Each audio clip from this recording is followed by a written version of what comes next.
Hello, good afternoon and welcome to Joy Newsroom. We're coming to you live from our studios here at Kokomlemle. We're live on DSTV channel 421, GoTV channel 125 across all our social media handles and around the world on myjoyonline.com.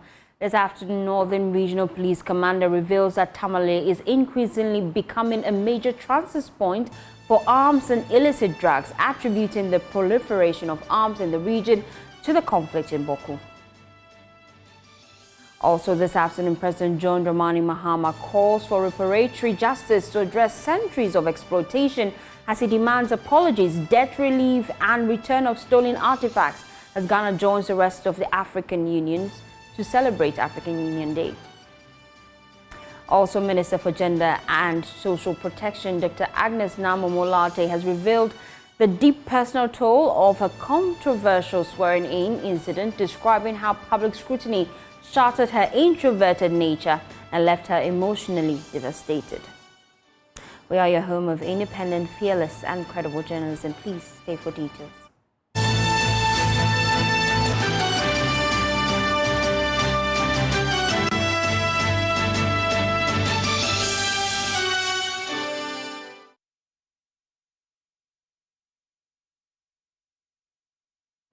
Thanks for choosing us. Now we start with the Northern Regional Police Commander, ACP Wisdom Lavo, because he has revealed that Tamale is increasingly becoming a major transit point for arms and illicit drugs, attributing the proliferation of arms in the region to the conflict in Boko.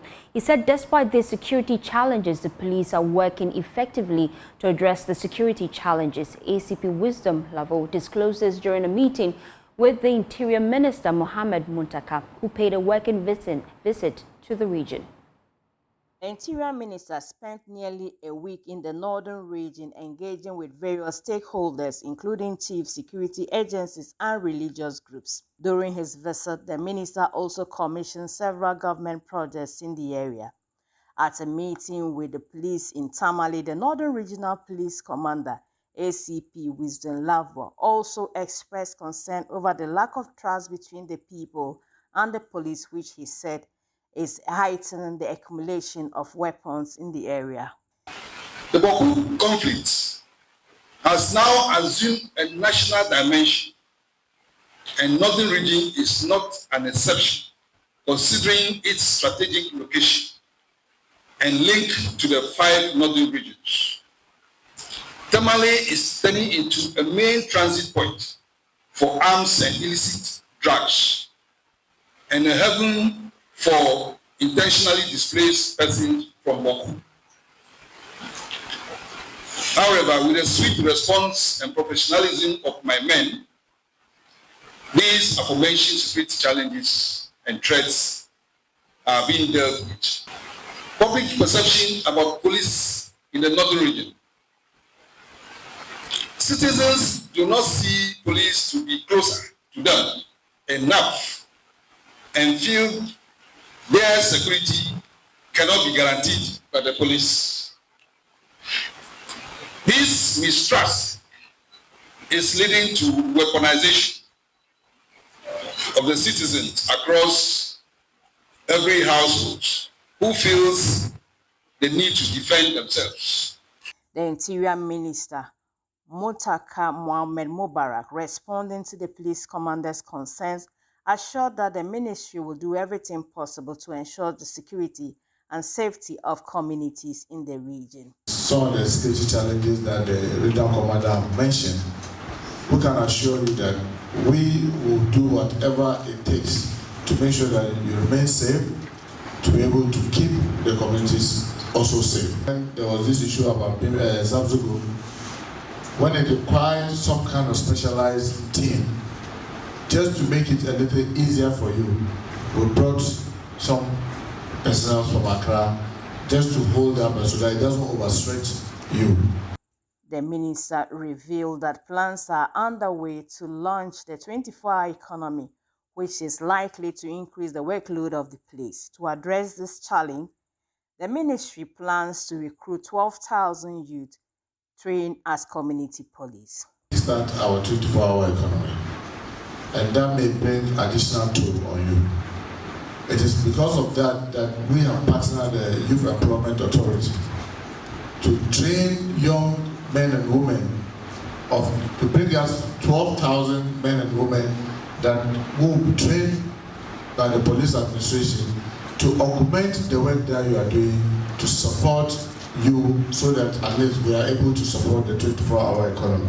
Earlier, the minister met with religious leaders in the northern region, urging them to unite in protecting the country's peace. Not only the Christian groups, but even the Muslim groups, how to try to put their differences and see that even in our diversity, we can still work together for the same. I don't think you are in competition with each other. That's why you have understood that, and that's why you're able to come together. President John Mahama says that for far too long, the legacy of slavery, colonialism and neocolonialism has cast a long shadow over the lives and progress of Africans and people of African descent. Speaking in a video message to commemorate African Union Day, the president, who is also the AU champion for reparatory justice for Africans and people of African descent, called on African leaders, civil society organizations and the diaspora to come together to seek justice through a comprehensive range of measures, which includes an apology from nations responsible for perpetrating these historical injustices against Africa.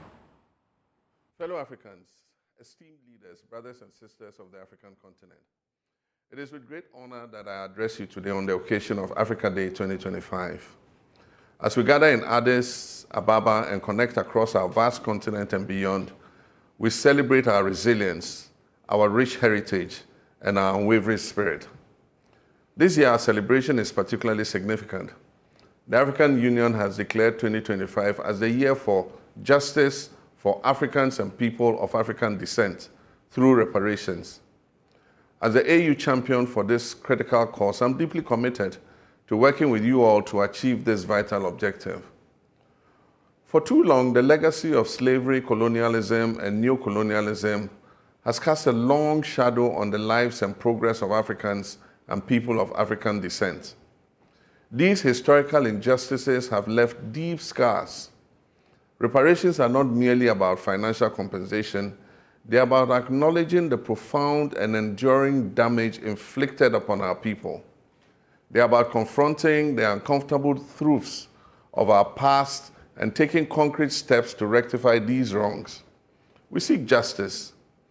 Justice that encompasses a comprehensive range of measures, including official and unequivocal apologies from the nations and institutions responsible for perpetrating these historical injustices, addressing the crippling debt burden that continues to stifle economic growth in many African nations, a direct consequence of exploitation and unfair trade practices, providing resources and expertise to empower African nations to achieve sustainable development and participate fully in the global economy, returning stolen artifacts and cultural treasures that rightfully belong to our heritage, investing in the educational initiatives to promote a deeper understanding of African history, culture, and contributions to the world.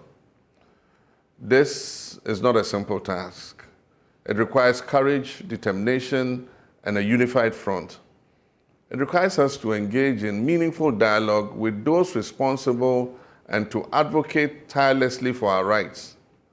I call upon my colleague African leaders, civil society organizations and youth groups, and members of the diaspora to join hands in this important endeavor. Let us work together to build a future where justice prevails, where the wounds of the past are healed, and where the potential of every African and person of African descent is fully realized. Let Africa Day 2025 be a turning point. Let us reaffirm our commitment to building a continent of prosperity, opportunity, and equality for all our people. Let the pursuit of reparations be a testament to our resilience, our determination, and our unwavering belief in a brighter future. Happy Africa Day. Let us move together united in purpose towards a just and equitable future for all Africans and people of African descent. And from us here at Joe News, happy African Day.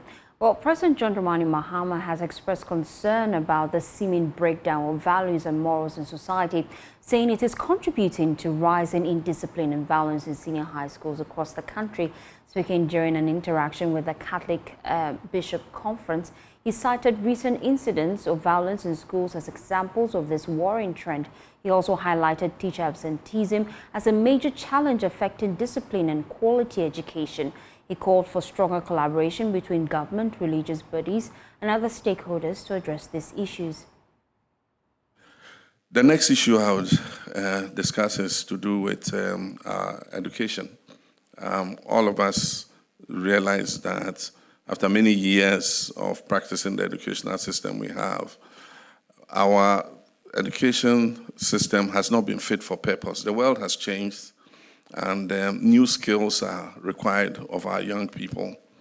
And so it's not just the curriculum, but the whole teaching and learning environment has to be looked at in order that our young people come out and are able to fit into the world of work. The days when the long grammar school education made you look very educated and respected in society have passed. And now you can speak English as well as you can, be as academic and intellectual as you can. The jobs that are being thrown out by business and industry are jobs that mostly are looking for people who have dexterity with their hands, master welders, master plumbers, master craftsmen, and so on and so forth. And so we have a lot of our young people coming out without any practical and technical skills. And so they come and they can't find jobs to do because business is not looking for, what they learned in school, the grammar school educational system. So how to reskill them and provide them with the technical skills to go into the world of work is something that we need to look at. And so one of the things we did was to set up the National Educational Review Committee, which has since started its consultations and done its rounds. And it will present its report to, I think, at the end of June. And if it does, we will make that public too, and we'll discuss it.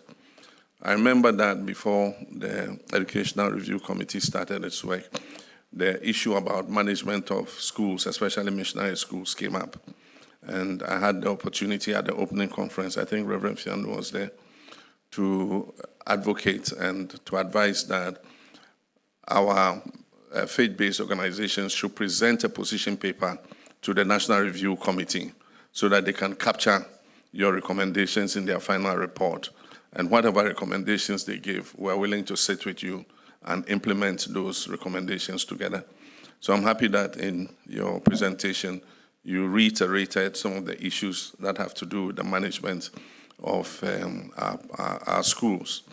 I think it's important because I guess that the breakdown of our values and our morals is creating some issues in our schools. I mean, you find young people going to schools with guns. There have been a few incidents where, incidents with guns have occurred in our public schools. And there's the incident of a girl who's almost lost her eyesight because of something like that. And so what do we do about the curriculum? What do we do about moral education? What do we do about discipline? What do we do about teacher absenteeism? The Inspectorate Division of the Education Service is not able to be everywhere to make sure that teachers are in school and all that. So how can we collaborate with the churches, to be able to find out whether the teachers who have been posted to this school are actually going to school and teaching? And I think that collaboration between us in that could, bring down the issue of teacher absenteeism and also make sure that the teacher is doing the actual work that he was asked to do. So there's a lot that we can do together in the education space. And I think that after doing something the same way for so many years, the time has come for us to look at it all over again. And so we're happy to do that. President of the Ghana Catholic Bishop Conference, Most Reverend Matthew Jemvi, pledged the full support of the Church in efforts to restore discipline and moral values in schools. Your Excellency, the Catholic Church has long stood at the heart of Ghana's moral and intellectual development. Since before independence, our schools served as cradles of civic virtue and academic excellence. Currently, a good number of basic schools, senior high schools, TVETs, and tertiary institutions in the country are Catholic Church established, most in partnership with government. Yet, administrative bottlenecks and the gradual erosion of faith-based managerial roles now threaten the very ethos that built this legacy. We believe it is time to revisit and reinvigorate this partnership, rooted not in nostalgia, but in shared responsibility and mutual respect. We propose, Your Excellency, the establishment of a church-state co-management framework built on mutual accountability, subsidiarity, and service to the common good. For this purpose, we make the following key recommendations.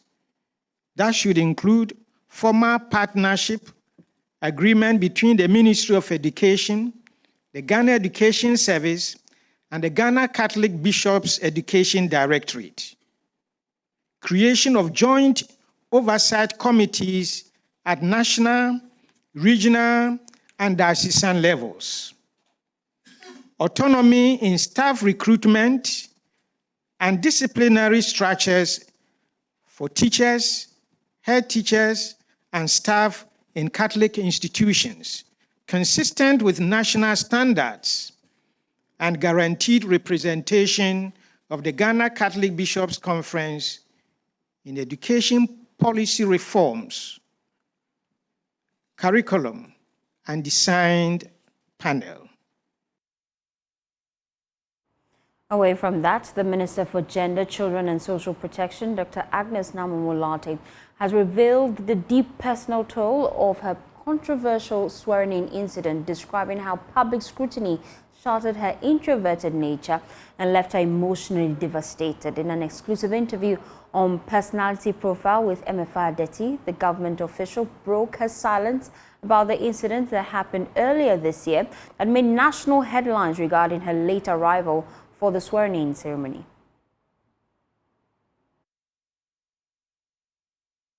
It did.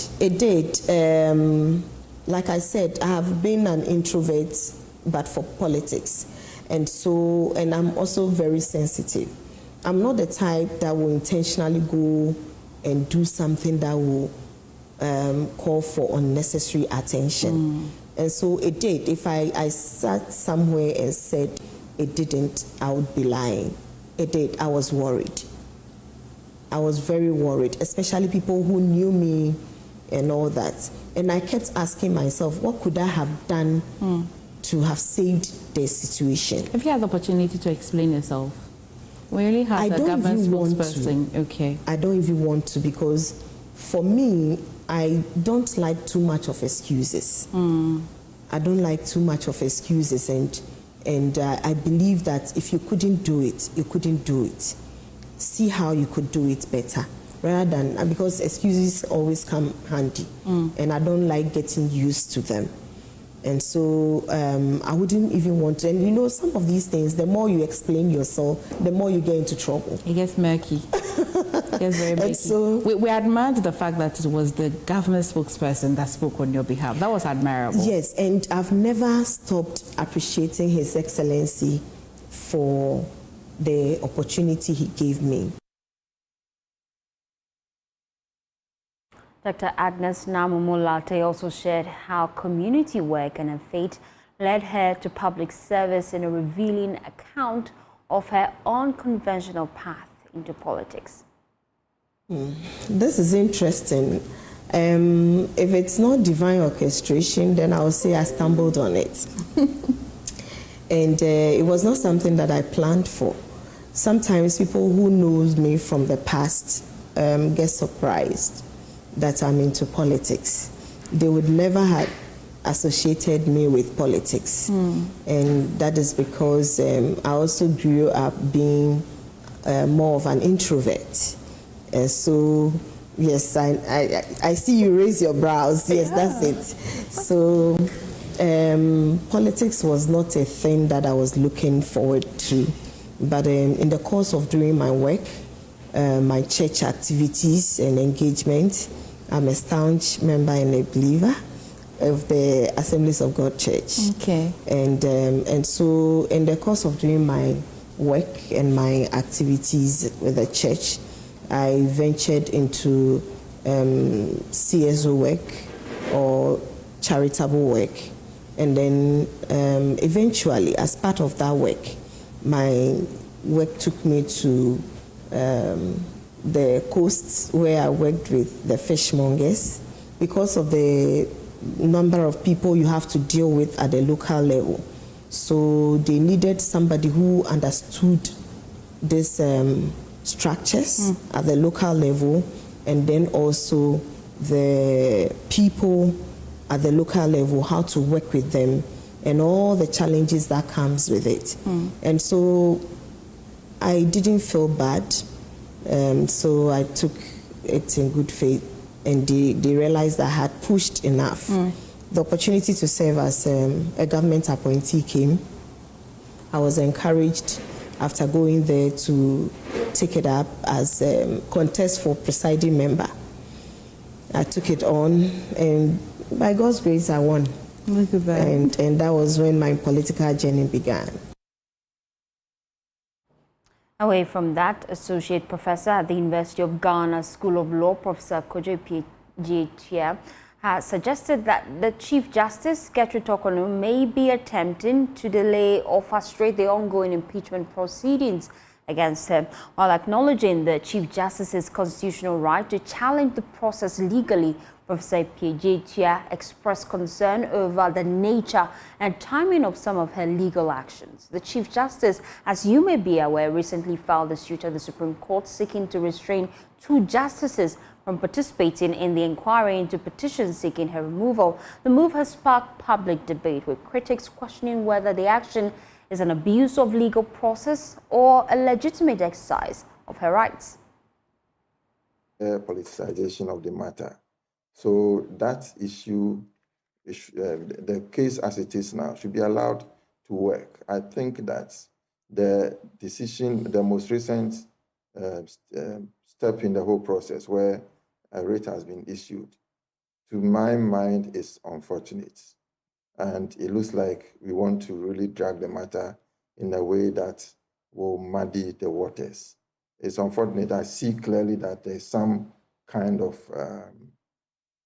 some discord or mistrust within among the Supreme Court justices themselves, looking at the way the suspended Chief Justice is trying to suggest that the members on the committee can be biased, and therefore they cannot sit on the committee. So all these things imply that the whole process has been politicized. And I can also conclude that the justices themselves, in a way, have been politicized. And so there seems to be people taking sides based on, with some political color involved in it. The point was that she's seeking to frustrate the process, but she's seeking to ventilate her rights. That's what she's saying. Yeah, I think that it's about frustrating the process. And that is why where my concern is. Is that a fair comment to her, that she feels her rights are being violated and she's seeking to ventilate her rights, assert them, and you say that it's just an attempt to frustrate the process? The Chief Justice has the right. I already indicated that. And she has a right to question the process every step of the way. But at the same time, some of the steps that are being taken are meant to frustrate the process. For example, if you look at the question of injunction, the injunction has been thrown in here and there. First, to injunct the Council of State, the President, Council of States, when the issue of prima facie issue came up, even when the President had said that, okay, Chief Justice, submit your petition, your response to the petition, the matter still remained at the Supreme Court. And now they are questioning placing under injunction the way of the committee and questioning the qualification of some of her colleagues to sit on the matter. And that's why I'm saying that there is some issue about the fraternity and the camaraderie that are supposed to reign among members of the Supreme Court. But a former Deputy Attorney General, Alfred Adu-Boahene, says the suspended Chief Justice has every right to challenge the petitions against him. Is it right or wrong for the former AG to represent the CJ in court? That's the first question. And I answer straight away. There is nothing wrong with the former AG, Godfrey Dame, representing the CJ. Why? Godfrey Dame now is a private legal practitioner. As a private legal practitioner, if you are consulted by a client, you may choose to take the brief or reject the brief. And so if he has chosen to accept this brief and represent the CJ, there's nothing wrong with this representation. Again, it is the right of the CJ, as something you said, to pick any lawyer of her choice. The CJ has examined most of the lawyers in this country, and he decided that Godfrey Dame should be the person that she thinks should represent her interests in this particular matter.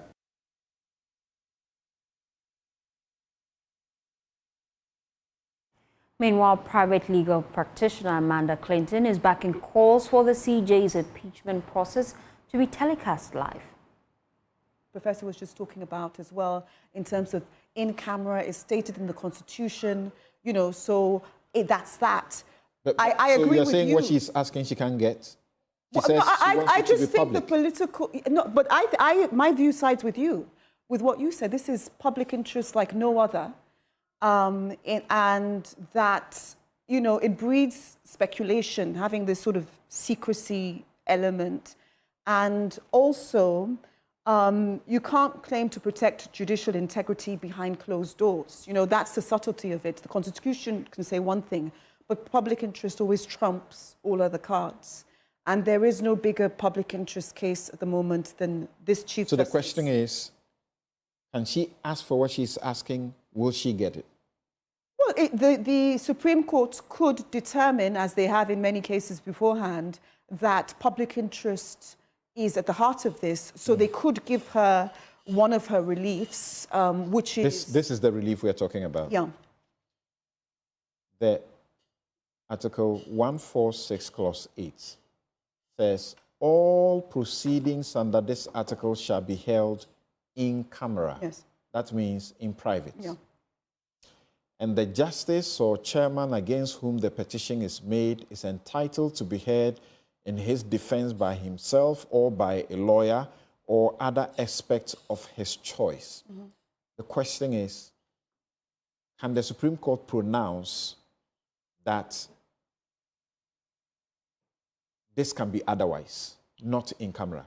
In my view, yes. I mean, in my view, the Supreme Court has on, I just don't have the cases in front of me, but on countless occasions mentioned public interest as to why they're taking certain acts.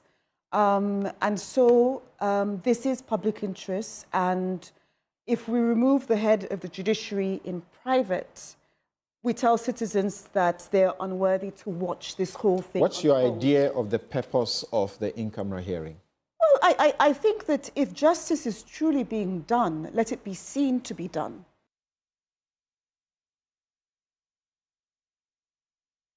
You're still watching Joy Newsroom. We'll be back with more. Please stay tuned.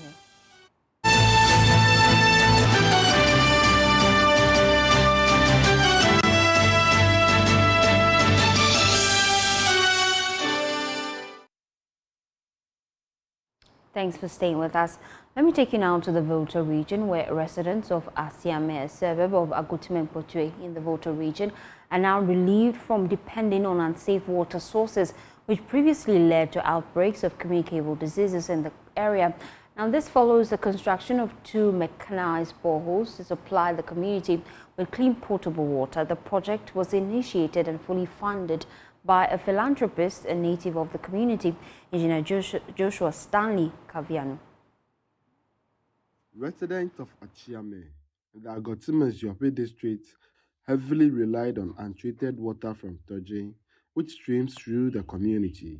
They support this with rainwater during the wet seasons. The residents lamented that, though they are aware of the consequences of drinking the unwholesome water, they have no option. Toje yakuleshi kimizana bakpelebe echijaja kamite pona fidelemi akema denkeke toko evo toje achi over examine vaya obe dolele emenemi sale kimi aza toje anua evanye fonemi tane sija kafe mite ponchi ya vile anu. Those with some money to spare spend it on importing potable water from Petue.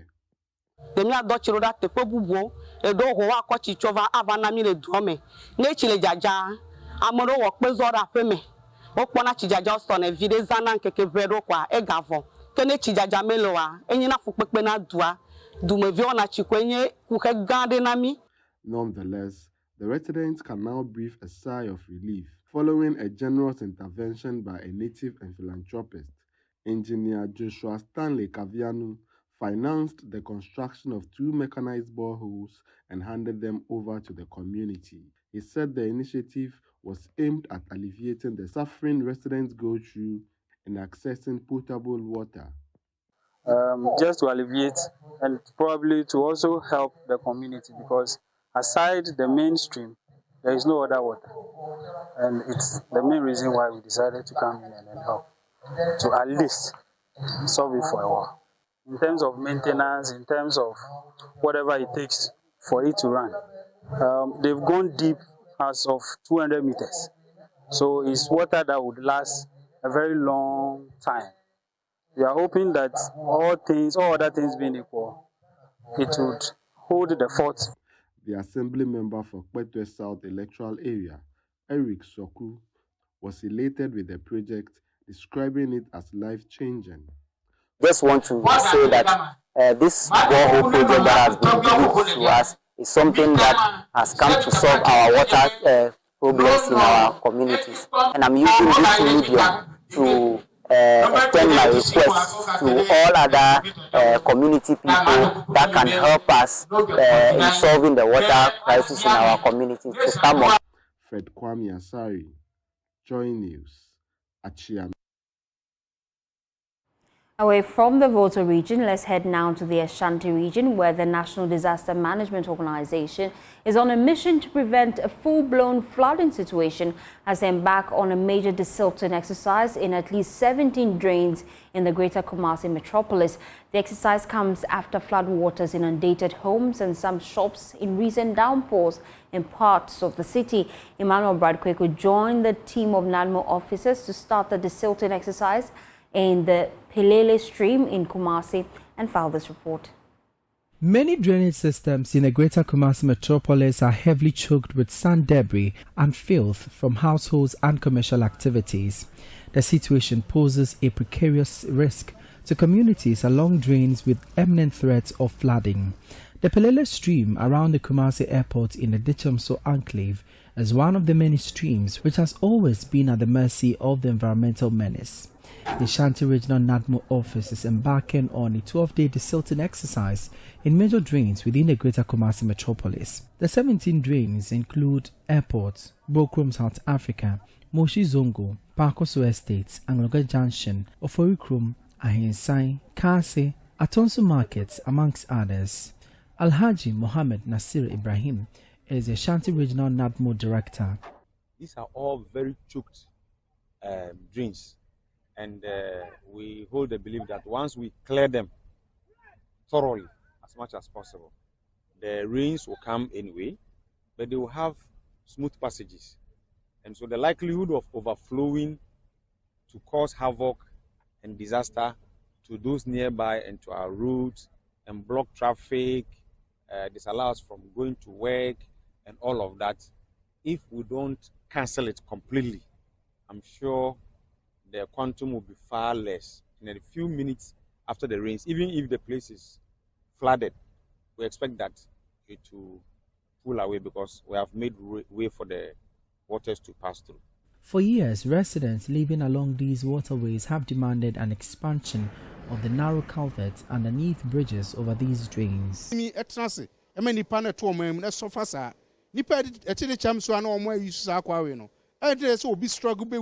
Why must we wait until someone dies before we construct a proper bridge? The same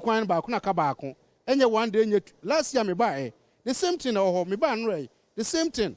The regional NADMO is adding to calls for the bridge elevation and the construction of concrete slabs on the shoulders and floors of the drains. So the water doesn't, when it is raining heavily, the water doesn't have to hit and return. When it returns, it causes havoc. So that is one. They've told us the Abu Palele drain, this one, and several others. The culverts need to be expanded. That is one. Two, they need to do what they call concrete envelope. So for instance, 200 meters from this bridge, on the right and on the left should be concretized. And then the floor should also be concretized. 200 meters from and then after. As private individuals continue to build on waterways, NADMO says it will in the coming days launch an attack on structures erected in wetlands. In the particular case of this government, there's still transition. So if we're able to do this, it gives us the impetus to recommend, to engage, and get those things sorted. So yes, those building on waterways, unfortunately, they should get ready for us. We'll come after them. For Joy News, my name is Emmanuel Bright Kweku.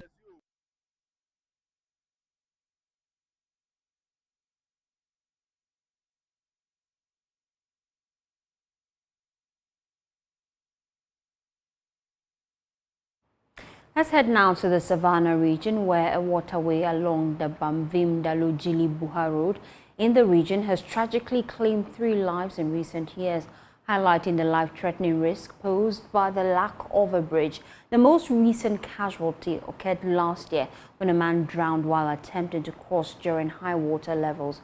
Despite the obvious urgency of the project, particularly ahead of the upcoming rainy season, which is already here, construction has slowed significantly. According to the contractor, this is due to lack of critical resources threatening to derail the completion process. The Bamvim-Dalojili-Buha Road project, launched in 2023, aims to save lives and open the area up to the rest of the world. Contractor Sakabu Company Limited were tasked with building a bridge over the waterway residents have described as a death trap. During the rainy season, residents are cut off from the rest of the world, making it difficult to access an essential service like healthcare. Although the bridge is 78% complete and has brought some relief to commuters, the excitement may be cut short because progress of work is threatened by the lack of funding from government. Here are some commuters. We have lost approximately 3 lives here as a result of its poor nature. So at least we are happy for now. The road is not that bad as compared to how it was. We are grateful. However, we are pleading on authorities to get it tarred. CEO of Messrs. Sakabu Company Limited, contractors of the project, Salifu Abdul Samad, expressed concern that their creditors are beginning to pull out, adding that he's yet to receive a CD from the government of Ghana since he started work in 2023. Start the bridge from 0 point to where it's today, and nothing has been paid to me to continue to do the job. And now, and they added me a second phase of the road. Oh, and I continue working the second phase together with the bridge. Because the bridge now, the bridge up to 80% completion. Now we have about 20% to complete the bridge, which I cannot. My resources is not available. My creditors are fed up on me and his team. So I'm pleading to the regional minister to talk to authorities to come to my aid for me to complete the bridge. Savannah Regional Minister Swale Subiaurube assured that the government will do everything possible to facilitate the payment, ensuring the project's timely completion. This road is actually having the potential to become a highway. Why? Because it is linking one region to another region. If the Tamale-Yape-Kumasi highway has any challenge at any point in time between Yape and Tamale for vehicles to be able to ply to Kumasi, this is the most appropriate road to be able to use to link up to Yape. And knowing the volume of water here and seeing the beautiful bridge which has been launched, I think that I would communicate with my colleagues at the top and will do everything possible to get the payments done.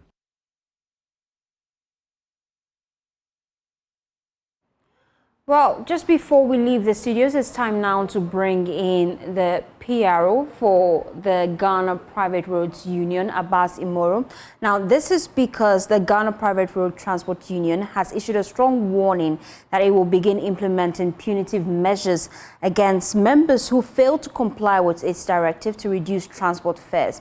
Now, as you may be aware, the group just last week directed their members that they should reduce transport fares by 15%, and that was to take effect yesterday. But unfortunately, some drivers have defied that order and have failed to implement the new prices, and passengers are worried about it. Well, GPRTU, in a move to deal with this, say they would be implementing some punitive measures against their members. Abbas Imoro is joining us now live here on Joy Newsroom to just shed light on this. Why exactly are your members defying this order, and what are you doing to fix it right now? Good afternoon. They are not our members, or I would say members of any registered transport union. You say those who made the laws for us always think ahead. In the statutory books of the LI 21, one of the punitive measures over there is to, especially those people. I read an article this morning on one of the social media that one driver even picked passengers halfway, he returned with those passengers to circle and force them to apply from this vehicle that is not going to take the new reduction fare.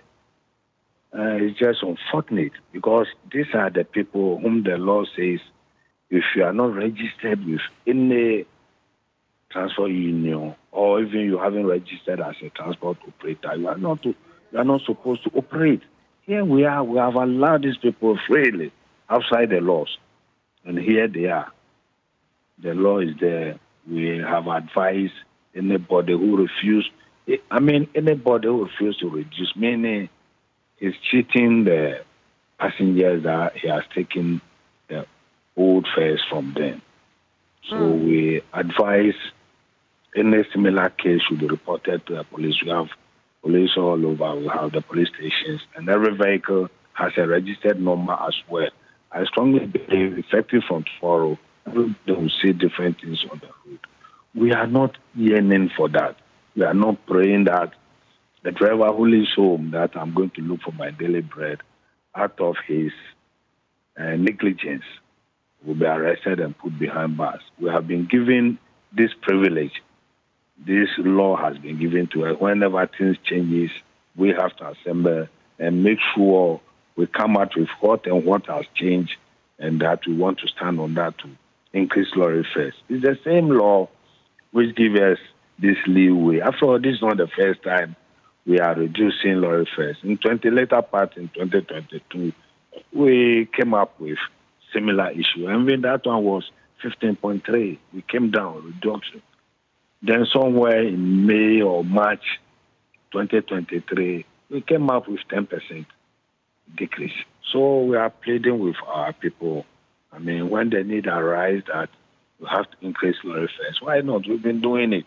And immediately every operator jump on that wheel. Why today? Why today? And so you are encouraging us, the passengers, to report any driver or mate that refuses to charge the newly approved fares. Is that the case? Yes, and we are also advising nobody, no passenger should beat any driver, because there are only two, driver and the mate. You see, and normally the passengers are many. We are saying nobody should beat any, because the utterances of that driver, the report that I read, was not nice at all. You see, but we are still advising no passengers should pounce on any driver and his mate. Kindly report to the police. The police will also hand over, prepare the person to the law court, and the law court will take its course. But as leadership of the group, I'm quite interested in what you're doing in the interim to ensure enforcement of the new fares. We came up about 4 days or 5 days ago. We spoke up it. We came up with a communique. We were all over. None of the drivers were saying they haven't heard. Oh, this will just come from a recalcitrant driver, somebody who has just heard that maybe he has bought his vehicle. But if you have bought your vehicle and you don't want to apply or go by the laws of the land, then you park your vehicle at home, or you use it without picking anybody. As the law will get on you. The laws are there to protect all of us. So we are still pleading with those who have this mindset to change their mind and make sure we all do the rightful things. Okay, there are other concerns really about the percentage reduction. There are some drivers who have reduced their prices, but not according to the 15% that GPRTU has prescribed. Now, we know in previous years when there's an increment in terms of the prices of transport fares, you display the new price sheets in the buses. Have you ensured that members are doing this to ensure that the right pricing is what they would be paying for? We have instructed everybody to do that. Some have reduced and they are working peacefully. And the issue took effect from yesterday. Yesterday was Saturday. Today is Sunday. So until Monday, that is tomorrow, before we see if there's anything to go about, maybe we have to advise them again that, some having displayed, they should please display the current prices in their vehicles. We will do that. But yesterday, a new price took effect was Saturday. We don't seriously office Saturdays and Sundays. So God willing, tomorrow. But that is something that we've said over and over and over. Now, just before I let you go, I want you to emphasize on the punitive measures that GPRTU will be implementing against some of these drivers that are defying your order. We haven't designed any punitive measure. The law of the land. You see, whenever we come up with upward adjustment in lorry fares, we've been advising the drivers. You are in the media. We've been using some of your media houses to tell them that if any passenger refuses, please don't beat him, just drive him straight to the police. It's the same law which will deal with that person for flouting the laws of the land. We'll deal with the driver who also refused to reduce the lorry fare. Whenever the law has given us that mandate, that whenever the components that we are using goes up by 10% and above, we have that option to sit and see to it and change our lorry fares. The same law has given us that opportunity. When things reduce to some extent, we have to see to it and make sure we reduce the lorry fare. So it is the law court which will deal with such. We haven't designed any new or any different thing. That was why ever since we started, we've been telling them not to. I appreciate your time here on Joy Newsroom. And that was PRO of GPRTU, Abbas Imoro. And that's how we wrap up the bulletin. For more news, please log on to myjoyonline.com. Good afternoon.